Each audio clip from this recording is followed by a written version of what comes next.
a lot of people with Parkinson's talk about how emotional, how hard it is all the time, how depressed they are all the time. It's something that doesn't get a lot of attention, out there in the medical world. I'm on several Facebook Parkinson's groups, and there are thousands of people out there, and they're trying to, at my worst time, I can be horribly depressed. There are times when we are, God willing, going on this really beautiful trip to Italy in June. It's coming up, and and we're trying to manage a trip.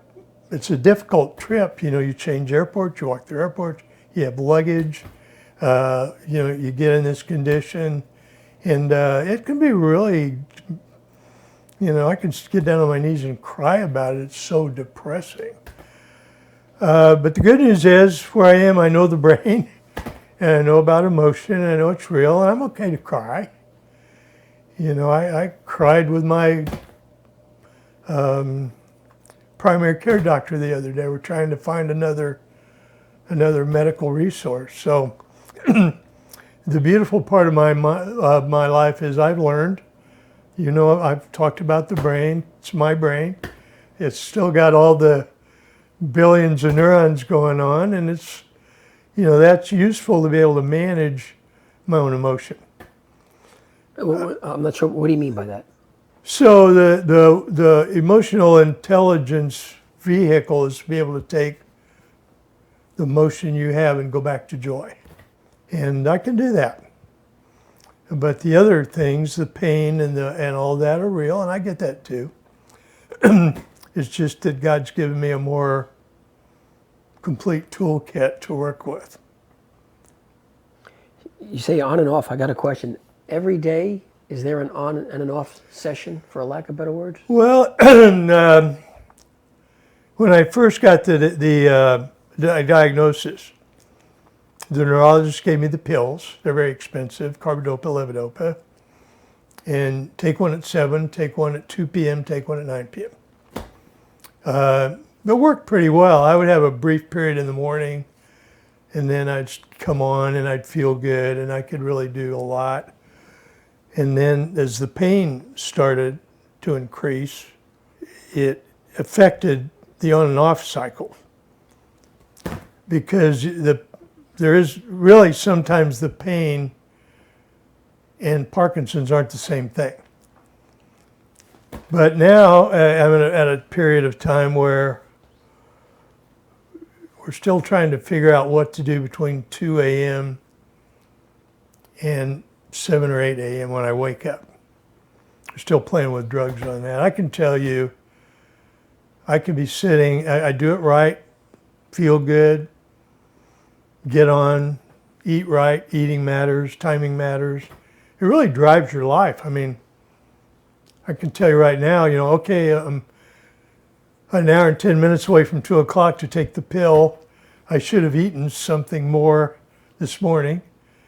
I will take the pill at 2, and then I'll wait and I'll eat. I've got a new pill to take. They're trying now to manage a different way to deal with the pain. But I can tell you, like today, right now, my hands, tremendous source of pain, because I think it's because I have rheumatoid arthritis. That's all I can do to make a fist. So the joints are swollen up. The pain is minimal. I can go this far. I'm good enough to hold a golf club. Yeah. It's good enough to drive. When it's real, I can't even open a bottle cap. I can't even push the microwave button to heat my coffee. That's how intense the pain is. So around 9, it's like this shoulder's is very affected. This one's a little affected. This one's heavily affected. I've gotten steroid shots from an orthopedist for the pain. Got the x-ray, and my shoulders are old and they're worn out, so steroids help. In fact, he told me before we go on the trip to Italy to go see him and give more shots. maybe it'll get me through 2 or 3 weeks. You see, is it steroids or is it the what's the other thing they give for back pain? Give me Cortisone. cortisone. These are it's steroid, I think. Okay. But right now, I could tell you, I could be sitting there with Susie and watching TV, and I can say, "Here it comes, here it comes." I can feel it coming. The nerve pain. Right now, there's nerve pain. I get hundreds of Facebook posts on how to do your hands. I get all the exercises. I found out about what's it called? That the lymph node, like this is lymph stuff. Yeah. I'll do it all, but man, and I'll go to bed around 10:30. I'll start to go to sleep around midnight, and I'll go, okay, I'm okay. There's a little bit of pain. I still get up, go to the bathroom, getting worse, and then I could get up and take a pill. So every morning is, how you doing? How you doing? So we look at each other, I go, well, if the hands are better, the legs not so good, the feet are hurting. It's a really interesting thing.